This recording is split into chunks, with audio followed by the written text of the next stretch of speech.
नाज़रीन, आज के इस एपिसोड में गुंदोगदू अपने खेमे में परेशान बैठा होता है तो दाऊद अफरा से आपको लेकर आ जाता है। तो गुंदोगदू उसे देखकर खुशामदीद कहता है।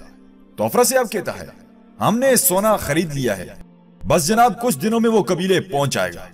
तो गुंदोगदू कहता है, जबरदस्त, दाऊद अफरा से आपको मेहमान खाने ले जाओ और खूब खातरदारी करो।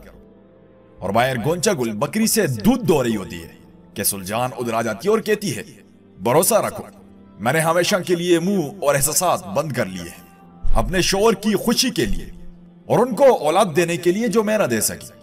मैं उस खेमे में पैर भी नहीं रखूंगी जिसमें तुम उनके साथ होगी, मतलब मैं तुम्हारे रास्ते में नहीं आऊंगी। लेकिन गोंचागुल, अब मेरी बात गौर से सुनो, अगर मुझे पता चला कि तुम या तुम्हारी फुप्पो गुंदोगदू के सर का बाल भी बांका करने का इरादा रखती हो तो मैं तुम दोनों को मार दूंगी, ये याद रखना। तो गोंचागुल मुस्कुरा कर कहती है, तो सुल्जान तुम भी फिर ये जान लो, फिक्र ना करो, मैं उन्हें वो खुशी और सुकून दूंगी जिनसे वो महरूम हैं। मैं उनके बच्चों की मां बनूंगी ताकि उनकी नस्ल आगे बढ़ सके। और दूसरी जानब जंगल में तुनगत, कराबिक और एक सिपाही बैठे खाना खा रहे होते हैं। तो कराबिक कहता है, तुनगत तुम आग से खेल रहे हो, क्या तुम्हें पता नहीं कि अर्तुगरुल कितनी बड़ी मुसीबत है?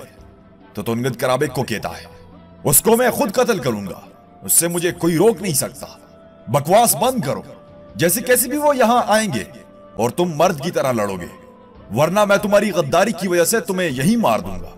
उसी के साथ अर्तुगरुल खड़ा ये सब कुछ देख रहा होता है। तो अर्तुगरुल उनका मुआयना करके अपने साथियों को कहता है, चलो इन्हें खत्म करते हैं।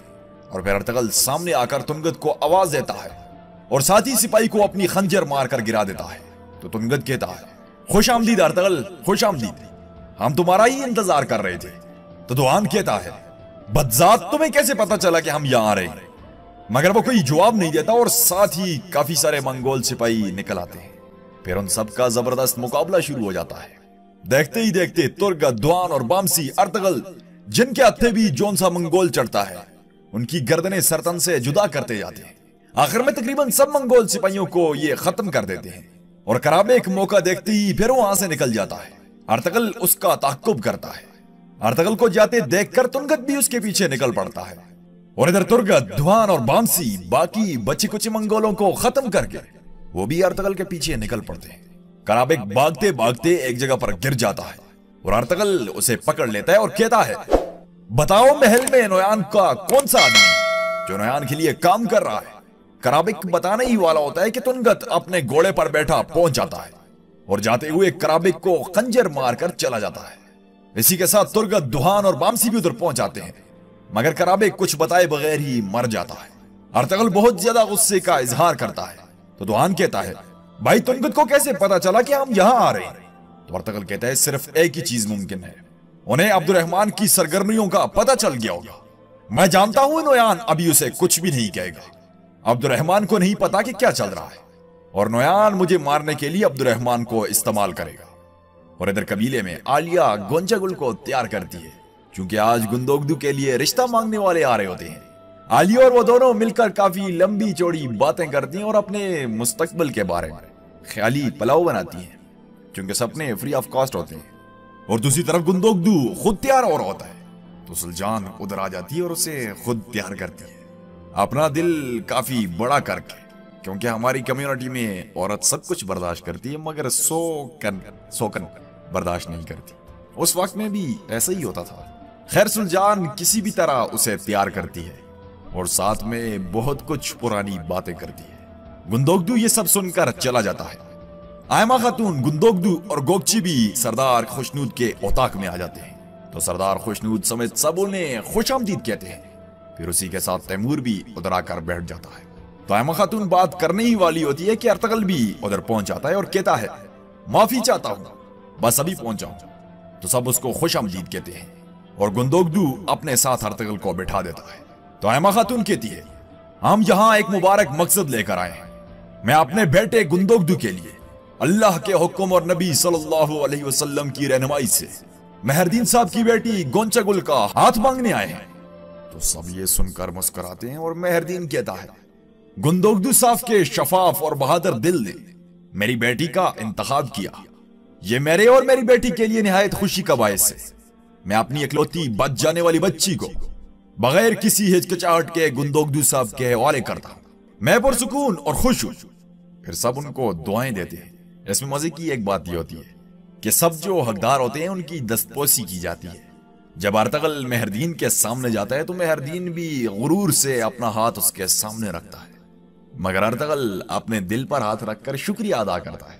मेहरदीन के लिए शायद ये मरने का मुकाम होता है।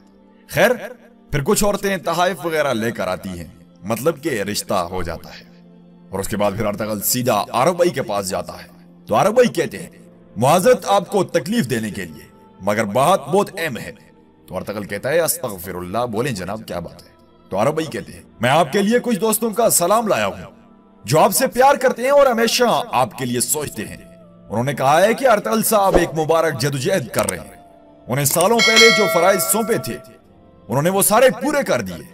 जाएं और उन्हें बता दें, ये बहादुर जवान जिसने सब कुछ दांव पर लगा दिया वो अकेला नहीं है।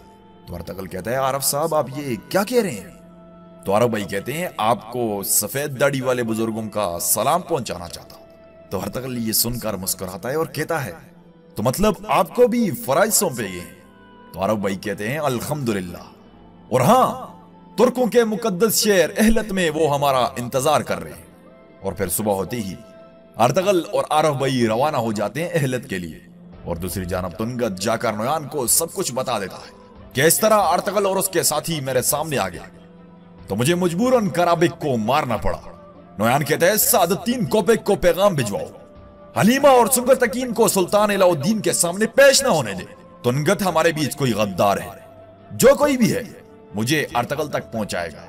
फिर हमजा और अब्दुर्रहमान की तरफ देखकर कहता है, जैसे उस गद्दार ने कराबिक तक अर्तगल को पहुंचाया, ऐसे ही मुझे भी गद्दार अर्तगल तक पहुंचाएगा। और दूसरी जानब आरब भाई और अर्तगल एहलत में पहुंच जाते हैं। वहां पहले से कुछ सरदार मौजूद होते हैं, ये भी जाकर बैठ जाते हैं। और इसी दौरान सफेद दाढ़ी वाले आते हैं और कहते हैं, ए बहादुर शख्सियात जो 24 अगोज कबीलों से आए हैं, हमारे सर पर नीला आसमान और पैरों तले ये गहरी जमीन इस बात की गवाही दे, तुर्क सूबे एक बहुत बड़ी मुजाहमत करने जा रहे हैं। ये मुश्किल वक्त हमारी कायली, सुस्ती और अफसरदगी को खत्म करने के लिए है।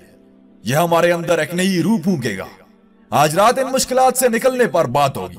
ये मत भूले कि शहर खत्म हो जाए मगर रवायात बाकी रहती हैं। अगर लोग अपनी रूह को खो दें तो समझो उन्होंने सब कुछ खो दिया। कुछ लोगों को जीने के लिए, हम में से कुछ लोगों को मरना होगा। आज की रात वो रात है जिसमें यह फैसला किया जाएगा कि कौन जिएगा और कौन मरेगा। अब कौन अल्लाह के नाम पर मर मिटने के लिए तैयार है? तो सब के सब अपने अपने हाथ खड़े कर देते हैं। जिस कितार में आरब भाई बैठे होते हैं उन्हें कहते हैं, आप लोगों के हिस्से में शहादत है। और अर्तगल वाली तरफ इशारा करके कहते हैं, आपके हिस्से में जंग करना है। वो जो शहीद होंगे वो अपने बेहतरीन जंगजुओं का इंतखाब करेंगे। जब मेरा हुक्म पहुंचे तो मंगोलों पर चढ़ाई कर देंगे। अनातोलिया की सरजमीनों की हिफाजत की पूरी कोशिश करेंगे। और जो जंग करते रहेंगे वो बढ़ते जाएं और नई सरजमीनों को फतह करते जाएं। अब खुदा हाफिज कहें और एक दूसरे के कर्ज दर्ज कर लें। अल्लाह आपकी जंग मुबारक करे और बहुत सी फतुहात अता करे। फिर सब एक दूसरे को मिलकर चले जाते हैं। अर्तगल भी जाने वाला होता है मगर वो कहते हैं, अर्तगल आप इधर ही रुको। और फिर उसे बुलाकर कहते हैं, सुलेमान शाह के बेटे अर्तगल, मैं किसी की दिल शिकनी नहीं करना चाहता था, मगर तुम्हें पता होना चाहिए कि हम बहुत मुश्किल मुकाम पर हैं। लेकिन मुझे तुम्हारी आंखों में मुझे गुज़िश्ता बहादुरों जैसी हिम्मत नजर आई है। तो अर्तगल एहतरामन कहता है, मेरे लिए शर्फ है, मुझे खुशी हुई। और फिर कहते हैं, सुलेमान शाह ने तुम्हारी बहुत अच्छी तरबियत की है। हम दोबारा मजीद गुफ्तगू के लिए इकट्ठे होंगे। अब जिस जगह तुम्हें जाना है वो बाज़ंतीनी शहर के अकब में है। वो जगह जरखेज और अछूती है। अपने कबीले को वहां हिजरत करने के लिए कोशिश करो। जितनी जल्दी हो सके उस जगह को एक बार देखो। तो अर्तगल कहता है, मैं जल्दी उस जगह को देखने जाऊंगा। तो वो कहते हैं, तुम्हारा सफर मुबारक हो। यह कहकर अर्तगल वापस पलट जाता है। तो नाज़रीन, यहां पर आज के इस एपिसोड का एख्तिताम होता है। उम्मीद करते हैं आप दोस्तों को आज का एपिसोड जरूर पसंद आया होगा। एपिसोड कैसा लगा लाइक या फिर डिसलाइक करके बताएं और अपने ख्यालात का इजहार करने के लिए कमेंट बॉक्स में कमेंट करें। मिलते हैं अगले एपिसोड के साथ, तब तक के लिए इजाजत चाहूंगा।